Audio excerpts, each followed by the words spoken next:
Hello everyone, welcome to allied health care and nursing academy. Ajay Yadav की series में हम part 1 पढ़े, पार्ट 2 पढ़े। पार्ट 2 में कुछ वॉइस इश्यूज की वजह से हमें जो पार्ट कंप्लीट करना था वो हम कंप्लीट नहीं कर पाए।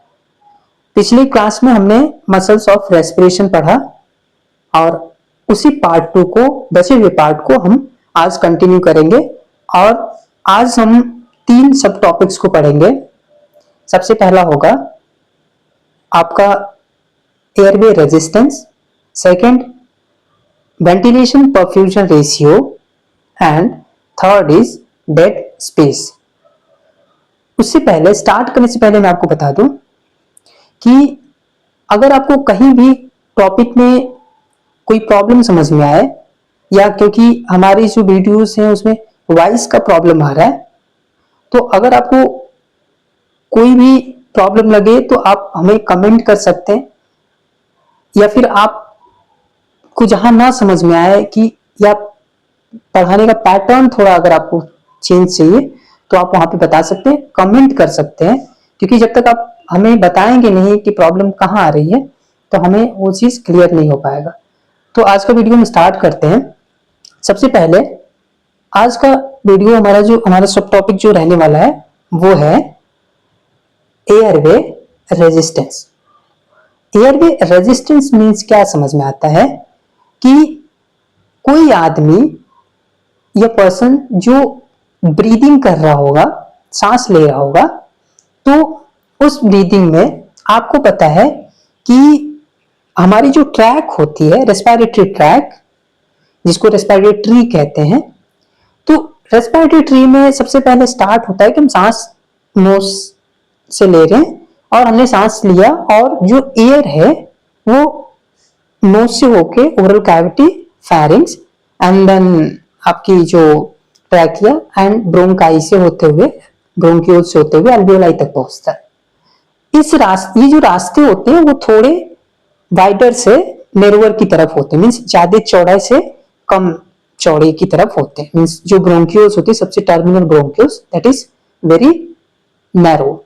सो अगर इस रास्ते में कहीं भी प्रॉब्लम आए, मीन्स रुकावट आ रही हो, या किस तरीके की रुकावट आ सकती हो, किस तरीके का रुकावट आता है, कहां पे, इसको हम एयरवे रेजिस्टेंस कहते हैं। Resistance means the flow of air, जो फ्लो हो रहा है एयर, उसमें अगर किसी भी प्रकार की थोड़ी प्रॉब्लम आए, मीन्स फ्लो में अगर कहीं भी रुकावट सा या कह सकते हैं ऑब्स्ट्रक्शन टाइप का है, तो उसको हम एयरवे रेजिस्टेंस कह सकते हैं कि भाई जो फ्लो है उसमें प्रॉब्लम आ रही है, जो फ्लो प्रॉपर नहीं हो पा रहा है, that is airway resistance.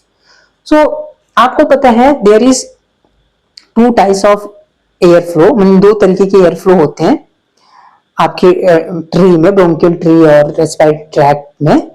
First one is सबसे पहला है लैमिनार फ्लो एंड दूसरा है आपका टर्बुलेंट फ्लो।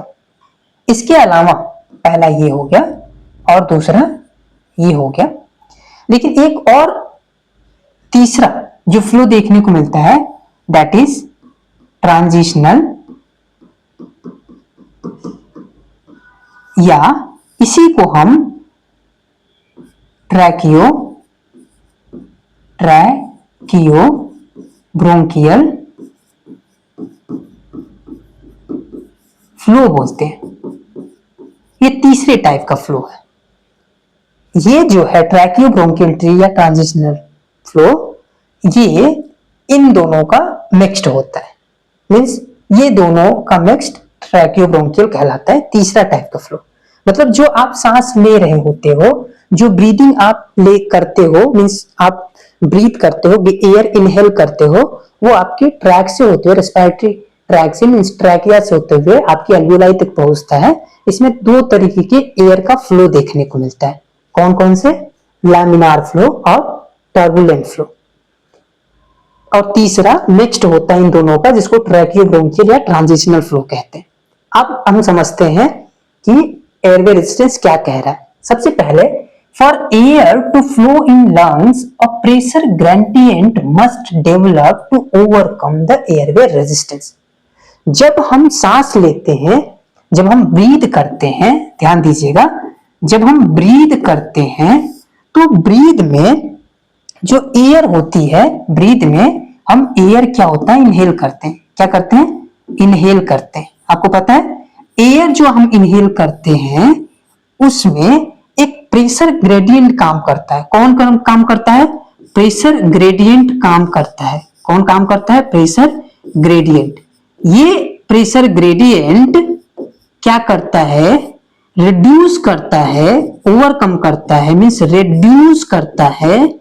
रिड्यूस करता है क्या? रिड्यूस क्या रिड्यूस करता है? रिड्यूस आपका जो है रेजिस्टेंस, एयरवे या सिर्फ आप रेजिस्टेंस, रुकावट कह सकते हैं।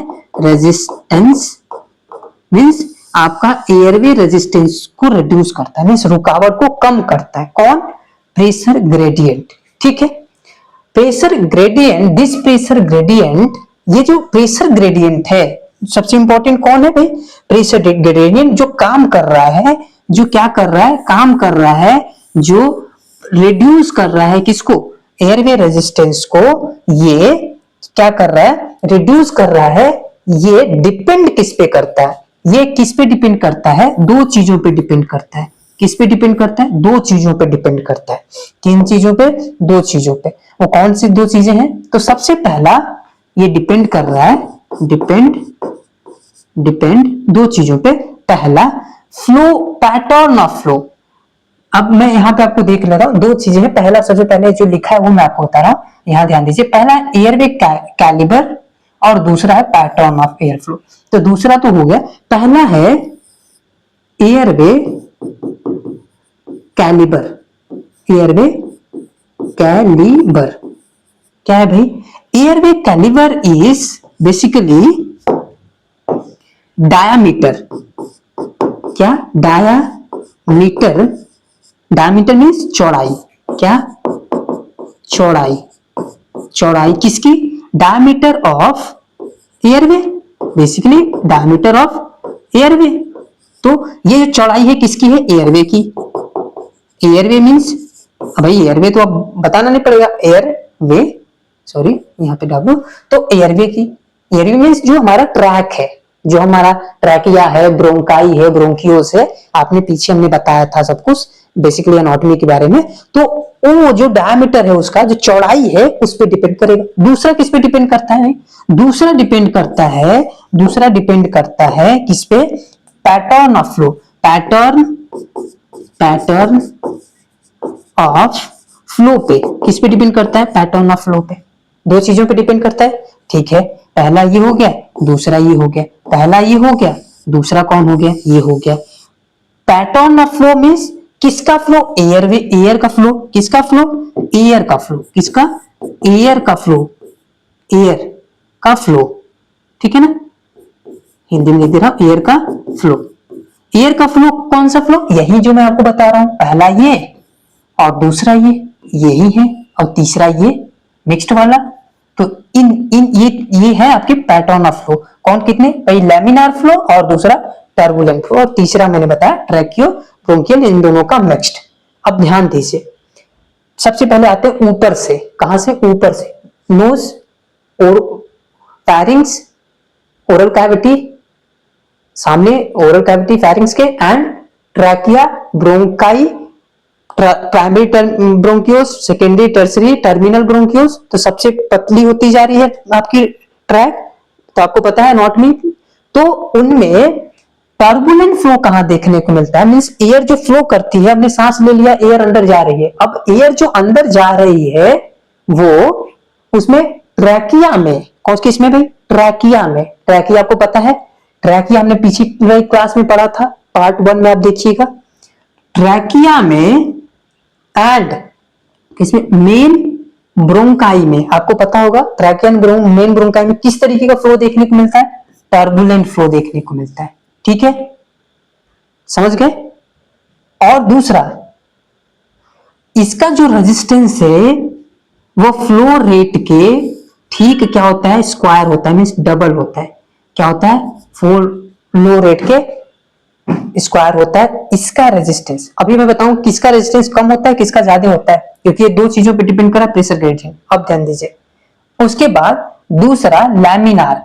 लैमिनार फ्लो कहां देखने को मिलता है, लैमिनार फ्लो देखने को मिलता है below the main bronchi. Below the main bronchi मतलब जो मेन ब्रोंकाई है, इसमें ट्रैकिया और मेन ब्रोंकाई में तो ये देखने को मिल रहा है। मेन ब्रोंकाई के नीचे वाला जो पोर्शन होता है वहां पे क्या देखने को मिलता है, लैमिनार फ्लो। कौन सा, लैमिनार फ्लो देखने को मिलता है। ठीक है, where velocity is less resistance is proportional to flow rate.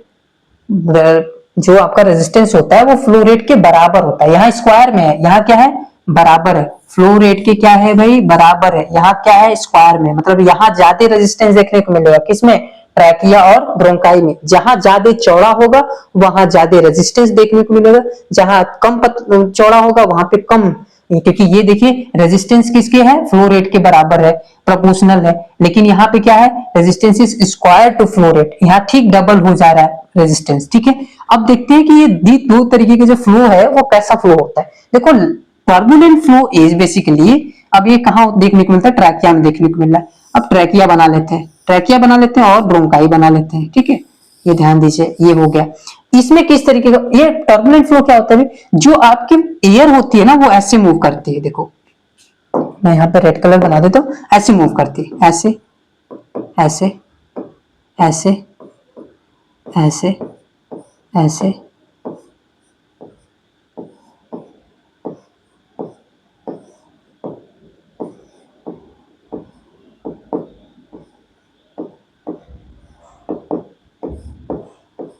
ये किस तरीके का फ्लो है, ये है सर्कल फ्लो या सर्कुलर फ्लो देखने को मिलता है। कहां पे, आपके ट्रैकिया और मेन ब्रोंकाई में। ट्रैकिया और मेन ब्रोंकाई में टर्बुलेंट फ्लो ऐसा होता है। एट लैमिनार फ्लो में क्या होता है, जो मेन ब्रोंकाई के नीचे होगा, मतलब इसके नीचे ये जो ब्रांचेस बनती हैं, ठीक है ना, ये ब्रांचेस बन गई, ये ब्रांचेस बन गई, इसकी ब्रांचेस ऐसे, इसकी ब्रांचेस ऐसे आपकी, ठीक है ना, ऐसी ब्रांचेस। अब इसके नीचे क्या कैसा फ्लो देखने को मिलता है, इसके नीचे देखने को मिलता है, देखिए कैसा, इसके नीचे देखने को मिलता है ऐसा पैरेलल फ्लो, सीधा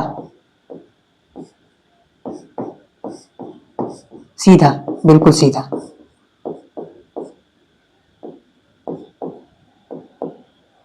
कैसा देखने को मिल रहा है, बिल्कुल पैरेलल। तो किसका ऐसा है, ये सर्कुलर है, ये कैसा है, पैरेलल, सॉरी पैरेलल है। पैरेलल मींस जैसे स्ट्रेट लाइन में ये फ्लो कर रही है, क्या कर रही है, स्ट्रेट लाइन में फ्लो। अब समझते हैं कि आगे बढ़ते हैं। तो ब्रैकेट इंपॉर्टेंट पॉइंट लिखा हुआ है, इन अदर टर्म वर्ड, समझते हैं, in other word it can be said that maximum airway resistance to airflow occur in trachea and the main bronchus and minimum in terminal bronchus। अगर आपसे कोई पूछे कि सबसे ज्यादा रेजिस्टेंस कहां देखने को मिलता है, तो सबसे ज्यादा रेजिस्टेंस जो होता है वो ट्रैकिया में देखने को मिलता है, ट्रैकिया में एंड प्लस मेन ब्रोंकस में। किसमें, मेन ब्रोंकस जो होता है उसमें देखने को मिलता है। ठीक है, और मैक्सिमम कहां रेजिस्टेंस देखने को मिलता है, maximum resistance seen in trachea and main bronchus. And minimum कहां देखने को मिलता है, तो टर्मिनल जो ब्रोंकाई होती हैं उसमें। टर्मिनल मतलब वो जो सबसे ये वाली जो होती हैं, जो एल्वियोलाई से डायरेक्ट अटैच्ड, मतलब एल्वियोलाई के एकदम लास्ट में होती है जो ट्री के, उसको हम टर्मिनल ब्रोंकियोल्स कहते, ब्रोंकाई कहते, ब्रोंकियोल्स कहते हैं। ये इनमें कम, मिनिमम देखने को मिलता है। कितना देखने को मिलता है, कम देखने को मिलता है, मिनिमम रेजिस्टेंस देखने को मिलता है। आगे बढ़ते हैं, ventilation perfusion, V and Q। What is V and Q, सबसे पहले समझते हैं what is V and Q। देखिए होता ये है, आपको पता होगा वेंटिलेशन क्या होता है और परफ्यूजन क्या होता है, नहीं तो पता तो मैं आपको समझाता हूं। जब आप एयर इनहेल कर रहे हो, सांस लेते हो, आप एयर को इनहेल करते हो, वो जो एयर होता है वो कहाँ जाता है, एल्वियोल लंग्स में एल्वियोलाई के पास जाता है। कहाँ पे जाता है, आपने सांस लिया, इनहेल किया, इंस्पिरेशन किया, वो जो एयर है वो कहाँ गया, एल्वियोलाई के पास गया। कहाँ पे गया, एल्वियोलाई के पास गया। कहाँ पे देखने को, कहाँ पे एयर जाता है, एयर जो है वो आपका एल्वियोलाई के पास जाता है। जो आपने एयर को इनहेल किया, जो आपने एयर इनहेल किया वो आपके एल्वियोलाई के पास गया। इसको कहते हैं वेंटिलेशन। इसको क्या कहते हैं, वेंटिलेशन। मतलब air reach the alveoli, alveoli उसको क्या हमने बोला, उसको हमने बोला वेंटिलेशन। दूसरी चीज परफ्यूजन क्या होता है, हार्ट जो है डीऑक्सीजनेटेड ब्लड को लंग्स के पास भेजता है, लंग्स में भेजता है क्या होने के लिए, ऑक्सीजनेट होने के लिए।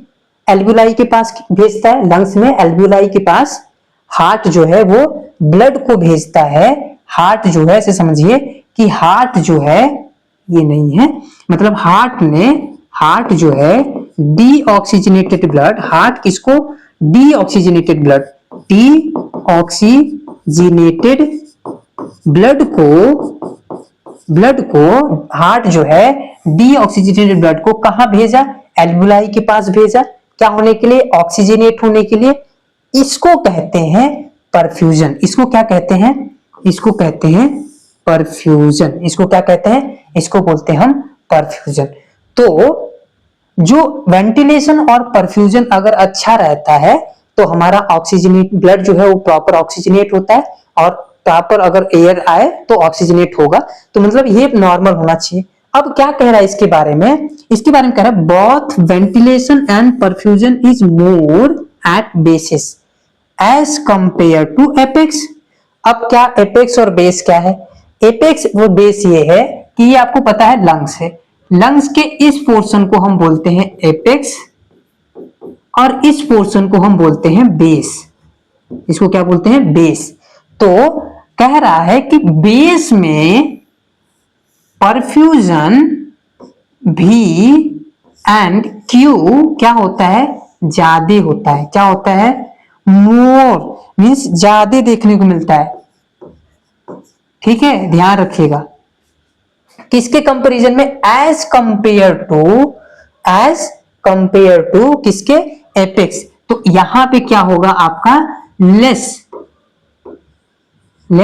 फी क्यू, वेंटिलेशन परफ्यूजन होगा। ठीक है, तो यहां पे ज्यादा होगा, यहां पे कम होगा, ये ध्यान रखिएगा। उसके आगे क्या कह रहा है, but the perfusion at basis, क्या कह रहा है, perfusion at base is comparatively higher decreasing VQ ratio toward base. कह रहा है कि जो परफ्यूजन होता है, मतलब ब्लड सप्लाई जो होती है, कौन क्या, ब्लड सप्लाई। परफ्यूजन जो है जिसको आप क्यू कह रहे हो, क्या कह रहे हो आप उसको, क्यू कह रहे हो। ये क्यू जो है, परफ्यूजन जो होता है वो मोर होता है, मोर इन बेस। कहां पे, बेस में ज्यादा होता है। बेस में क्या होता है, ज्यादा होता है परफ्यूजन। इसीलिए higher decreasing VQ ratio towards the base. अब क्या होता है, इसकी वजह से जो VQ होता है, मतलब जो रेशियो होता है, V&Q रेशियो होता है। अभी हम क्या, किसकी बात कर रहे हैं, रेशियो की बात कर रहे हैं। तो VQ जो रेशियो होता है, वो VQ जो रेशियो होता है वो क्या होता है, डिक्रीज होता है। डिक्रीजिंग मीन्स कम, डिक्रीजिंग मतलब कम होता है। क्या होता है, कम होता है एट, कहां पे, toward the basis, ratio towards the basis. मतलब जब आप बेस की तरफ जाएंगे, परफ्यूजन तो होता है। परफ्यूजन क्या कह रहा है, perfusion at the basis comparatively higher decreasing VQ ratio towards the base. लेकिन क्योंकि वेंटिलेशन कम थोड़ा, तो क्या होगा कि जो ये होता है वो एट बेस पे, आपका बेस पे क्या होता है, कम होता है, डिक्रीज हो जाता है। VQ रेशियो की बात कर रहे हैं यहाँ पे। अभी हम बात कर रहे थे बॉड परफ्यूजन बेसिस से ज्यादा होता है as compare to apex, but perfusion at basis is comparatively higher. लेकिन वेंटिलेशन रेशियो जो पूछ रहा है, ये जो है VQ रेशियो, वो क्या होने लगता है, जैसे जैसे आप बेस की तरफ जाएंगे, इधर की तरफ जाएंगे, रेशियो जो होगा, रेशियो भूलिएगा मत, रेशियो की बात कर रहा है। जब सिर्फ क्या पूछे, वेंटिलेशन पूछे और परफ्यूजन पूछे, तो आपको बताना है कि ये क्या है, इधर ज्यादा होता है, किधर बेस की तरफ ज्यादा होता है। लेकिन जब आप उसके रेशियो को निकालने लगते हैं, तब वो क्या होने लगता है, डिक्रीज रेशियो क्या होने लगती है, डिक्रीज होने लगती है। याद रखिएगा, from 2.1 at apex to 0.3 at base. मतलब देखिए यहाँ पे क्या था, 2.1 है एपेक्स में 2.1 है रेशियो, लेकिन बेस में कितना रेशियो है, बेस में है 0.3। तो क्या हो गया यहाँ पे क्या हो गया, कम हो गया। ध्यान रखिएगा।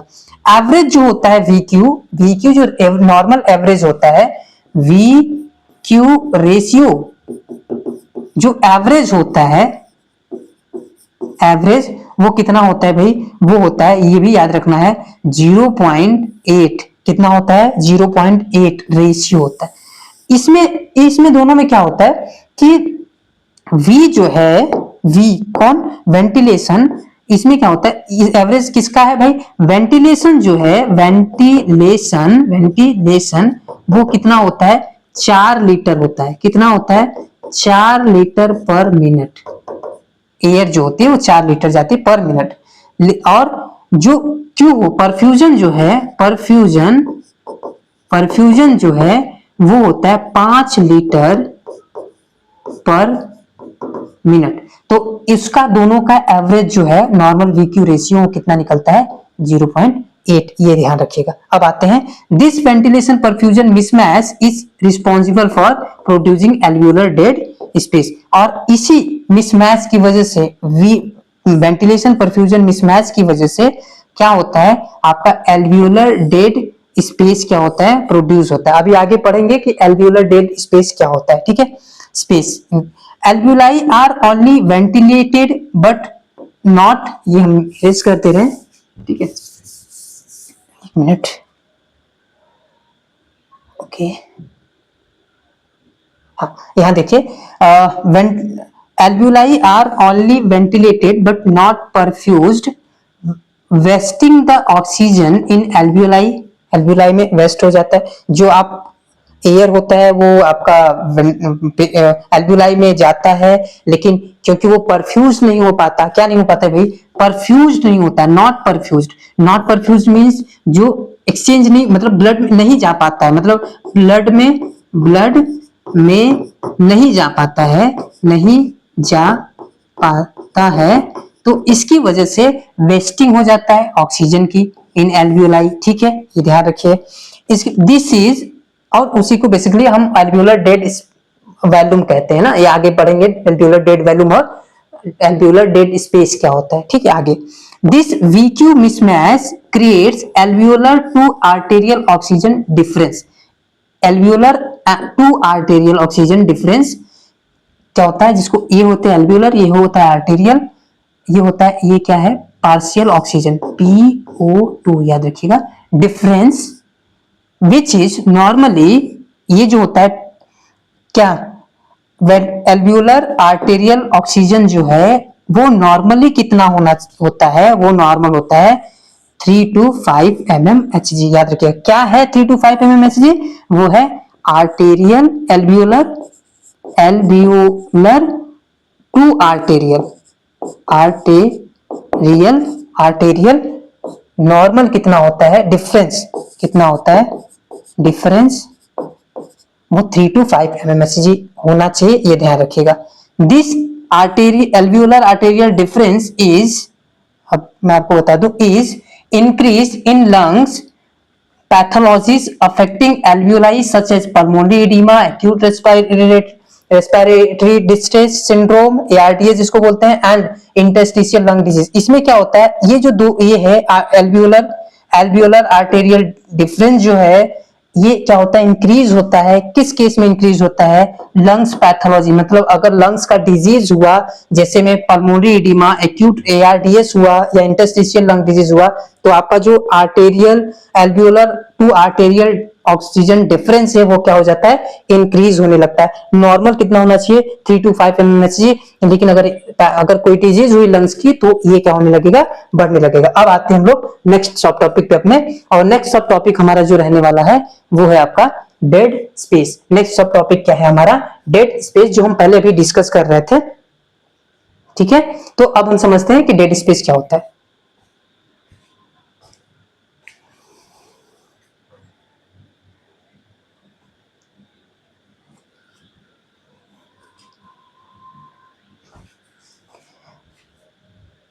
तो जो डेड स्पेस होता है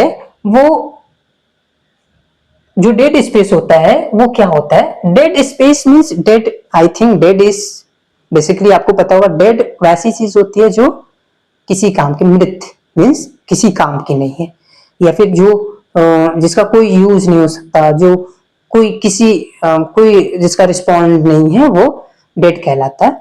तो ऐसे केस में यहाँ पे भी हमारी एनाटॉमी में देयर इज अ स्पेस जिसको डेड स्पेस कहते हैं, मतलब एक ऐसा स्पेस होता है, जगह होता है जिसको डेड स्पेस कहते हैं, और उस जगह में रेस्पिरेटरी आप सिस्टम की बात कर रहे हैं, और उस जगह में जो एयर होती है, रेस्पिरेटरी सिस्टम में क्या होगा, एयर होगा, तो ट्रैक में जो स्पेस होगा मींस रेस्पिरेटरी सिस्टम में, वो स्पेस को डेड स्पेस को बोलते हैं। और उस स्पेस में जो एयर होता है डेड स्पेस में, वो उसको हम डेड वैल्यूम कहते हैं। वो एयर क्या होती है, डेड वैल्यूम होती है, डेड एयर होती है, और जहां होती है उसको डेड स्पेस कहते हैं।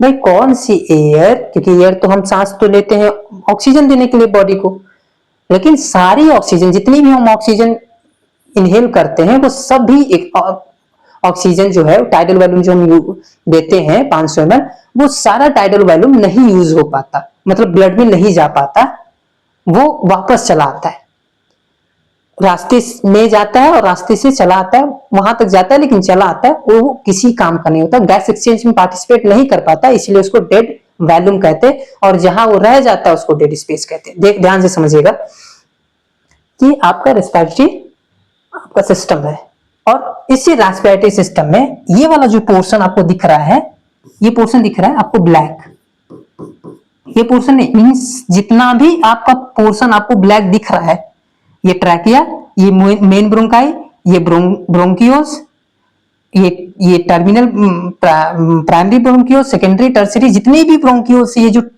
आपको ये पूरा जो ब्लैक दिख रहा है, ये ट्री, और यहां से यहां तक, ठीक है, ये पूरा जितना भी ब्लैक पोर्शन है, ये ब्लैक पोर्शन डेड स्पेस है। क्या है, डेड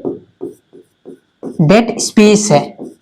और डेड स्पेस में जो वॉल्यूम होगा एयर का, वॉल्यूम ऑफ एयर है, वो क्या कहलाता है, वो कहलाता है आपका डेड वॉल्यूम। क्या कहलाता है, डेड वॉल्यूम, क्योंकि ये गैस एक्सचेंज में पार्टिसिपेट नहीं करता है, गैस एक्सचेंज में पार्टिसिपेट नहीं करता। अब हम समझते हैं, ध्यान दीजिए, आप समझते हैं कि क्या कह रहा है डेड स्पेस। ध्यान दीजिए, total dead space also called as a physiological dead space, जिसको anatomical dead space plus alveolar dead space कहते हैं। ऑल्सो कॉल्ड मतलब total dead space is also called physiological dead space, physiological dead space. इसके अंदर क्या क्या आता है, पहला है एनाटॉमिकल डेड स्पेस और दूसरा है एल्वियोलर डेड स्पेस। मतलब डेड स्पेस दो तरीके के हैं, पहला है एनाटॉमिकल डेड स्पेस और दूसरा है एल्वियोलर डेड स्पेस। समझिए, अब ये जो ब्लैक पोर्शन है उसको दो पार्ट में डिवाइड किया गया है।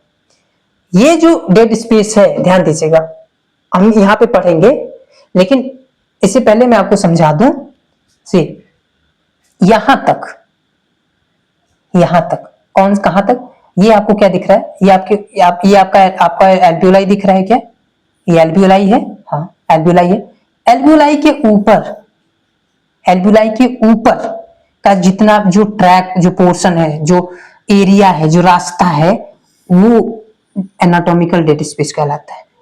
और जो एल्वियोलाई है उसको हम एल्वियोलर डेड स्पेस कहते हैं। क्या कहते हैं?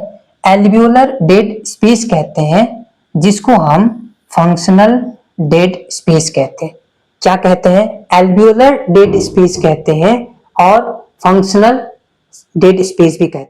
ठीक है, तो एनाटॉमिकल डेड स्पेस जो होता है वो क्या होता है? एनाटॉमिकल डेड स्पेस समझिए, it is constituted by air which is not participating in diffusion.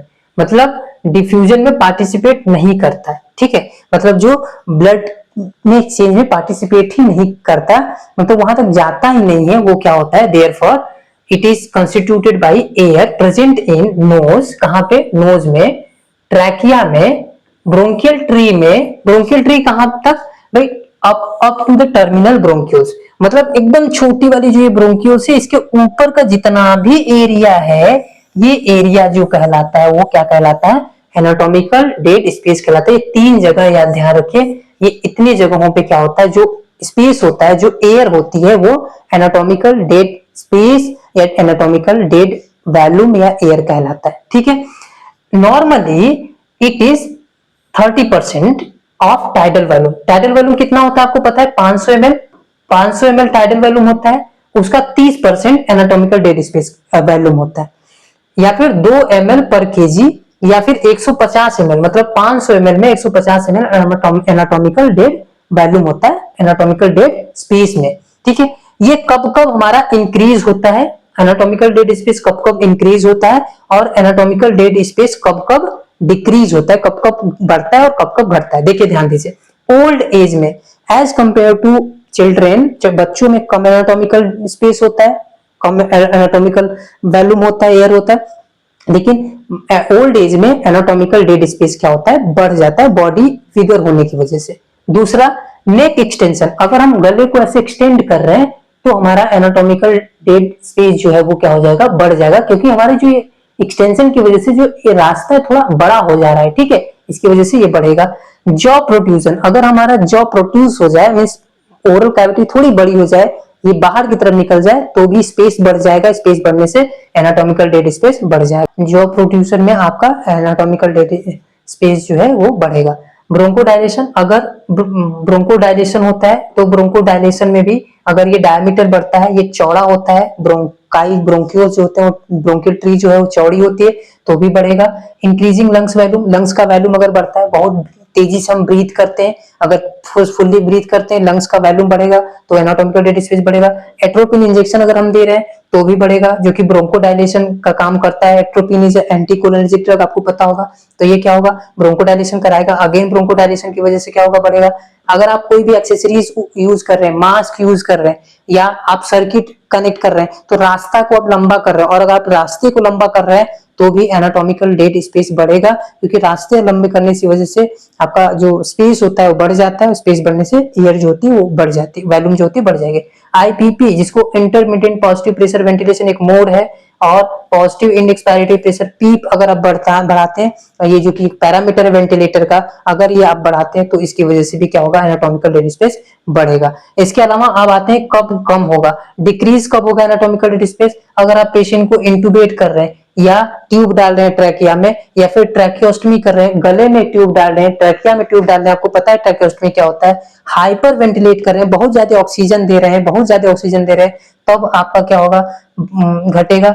इसके अलावा नेक फ्लेक्शन कर रहे हैं, नेक जो एक्सटेंड कर रहे थे, आप अगर फ्लेक्स करेंगे तो घटेगा। इसके अलावा अगर ब्रोंको कॉन्स्ट्रिक्शन, जो कि ये हो रहा था ब्रोंको डायलेशन, इसके ठीक अपोजिट अगर ये क्या हो जाए?